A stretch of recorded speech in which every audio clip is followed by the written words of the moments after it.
Welcome all. As you can see, we've got the MG ZS EV and we're in our factory.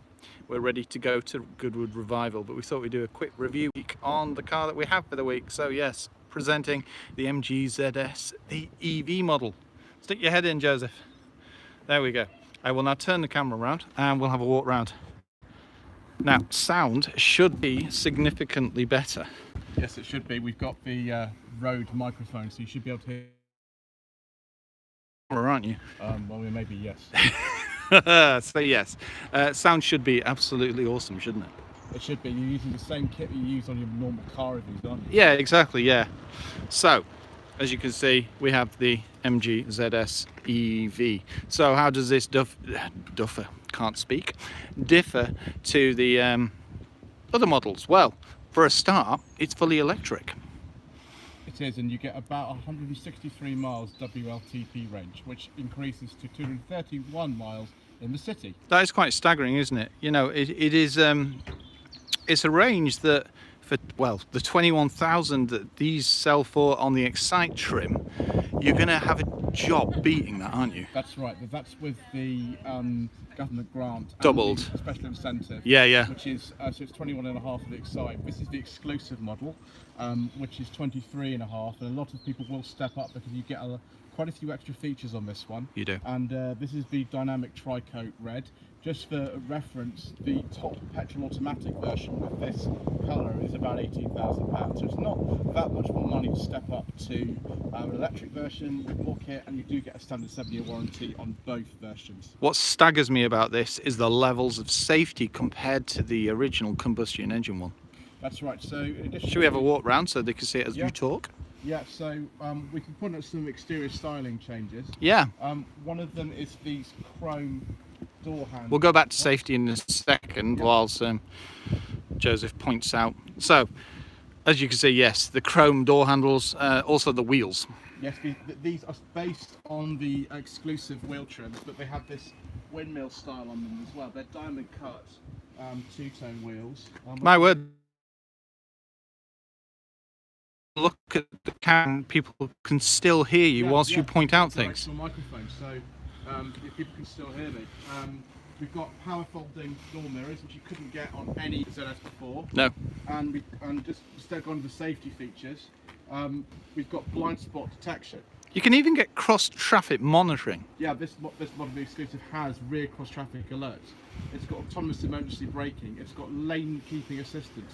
It's got lane departure warning. Yeah, it's also got some pedestrian detection as well. There's a whole manner of things in the infotainment that we'll do a close-up on after and tell you just the highlights of the safety compared to the combustion models. That's right, and also in this particular car, this is the first on any MG since 2011. There's Android Auto as well as Apple CarPlay. No, I was going to say that was the biggest and the most asked question ever on our channel for MGs. It was staggering. Everybody would be like, is there Android?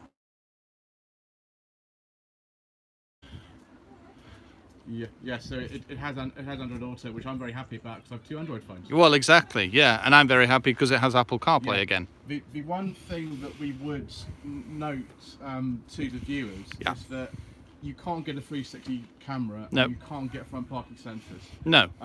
But it's not particularly big, is it? 360-degree camera, I understand. It's not that big a car. No.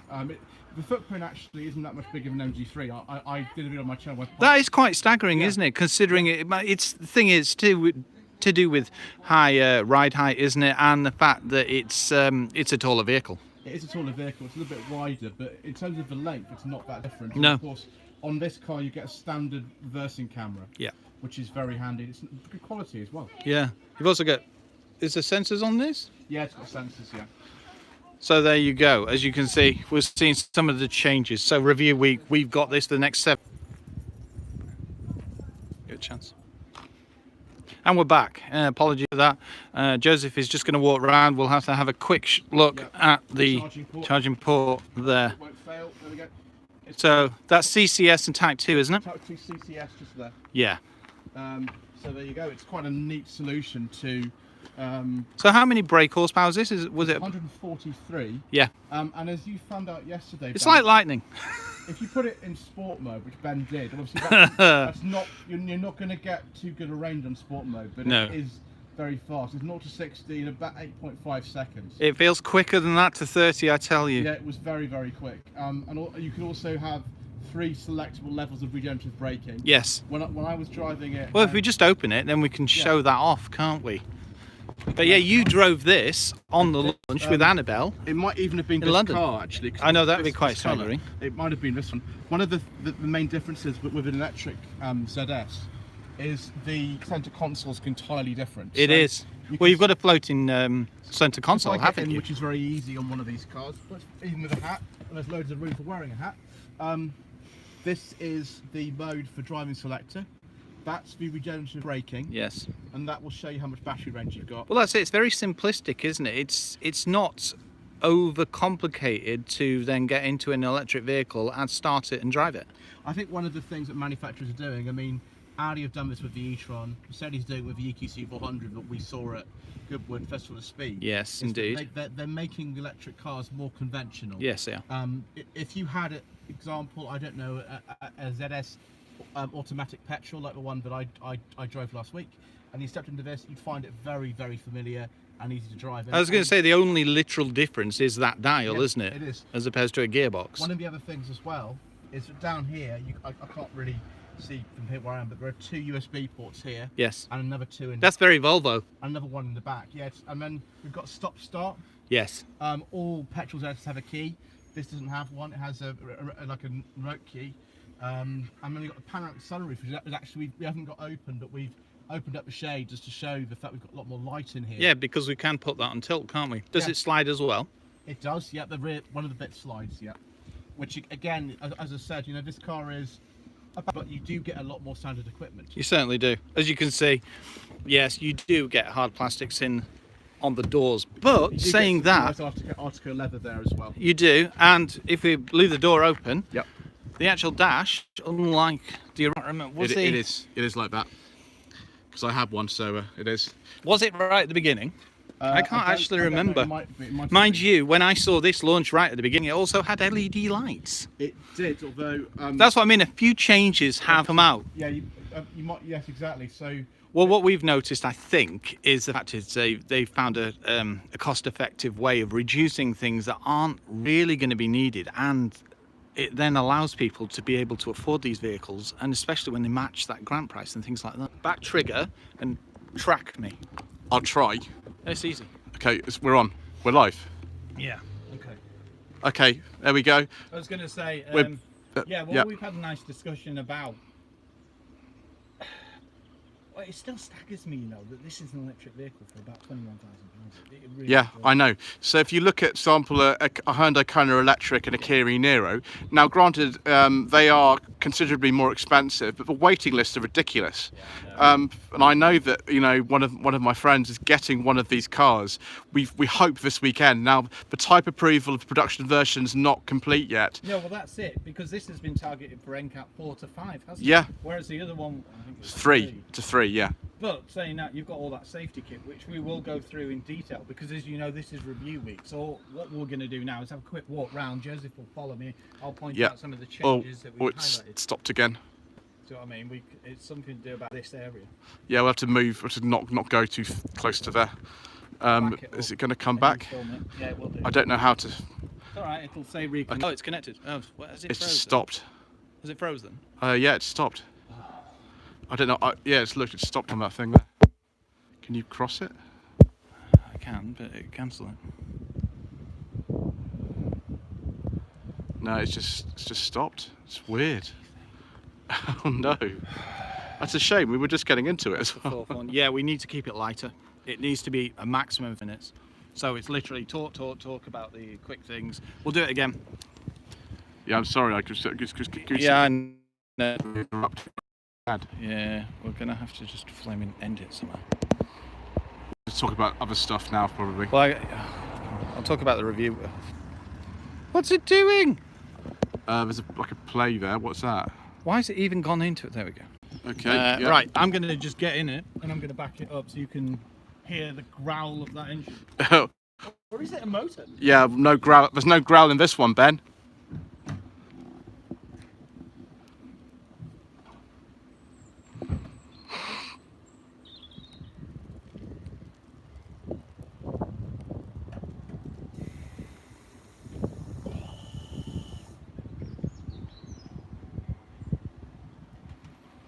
Here we are, viewers.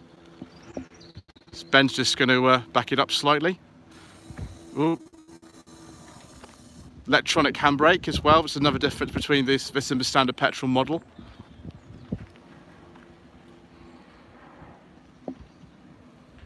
And we got the car just moving here.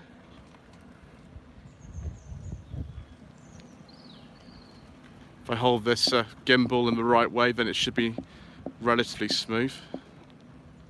There we go. Oh, and he's in sport mode. He's obviously floored it, and he's going to come back, and we'll see just how quick this thing is.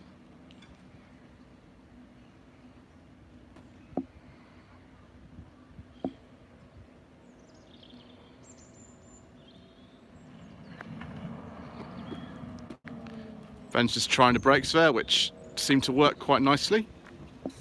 Quite strange, I can actually have the window down, not turn the engine off and talk to the camera. Yes, you can, although I think you're in the way of someone here, so we're going to have to move out of the way.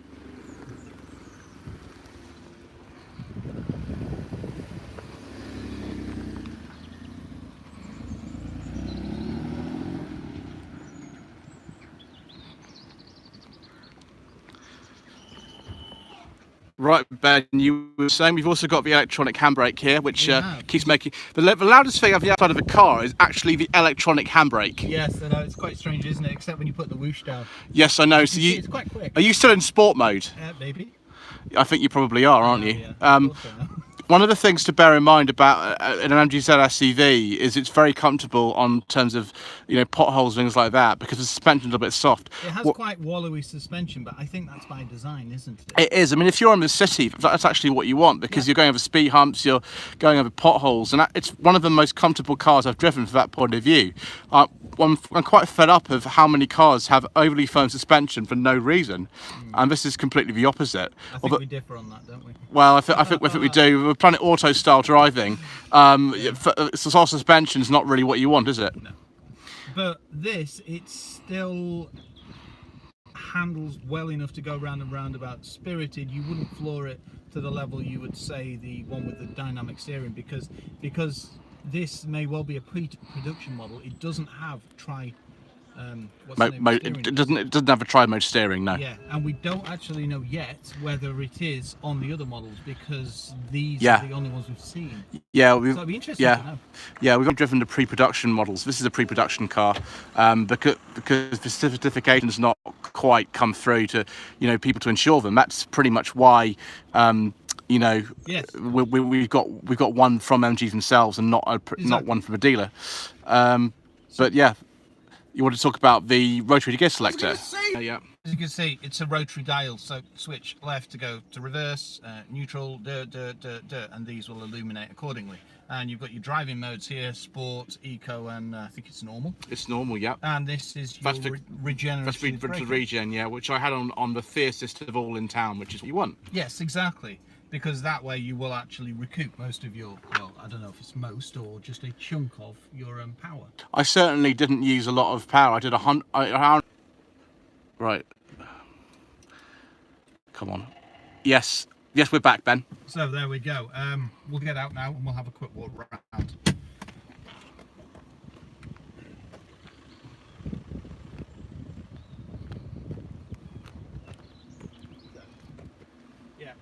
So there's a few changes, not many. The back still remains the same, apart from the EV badge here. You've got rear parking sensors, and there's a reversing camera as well.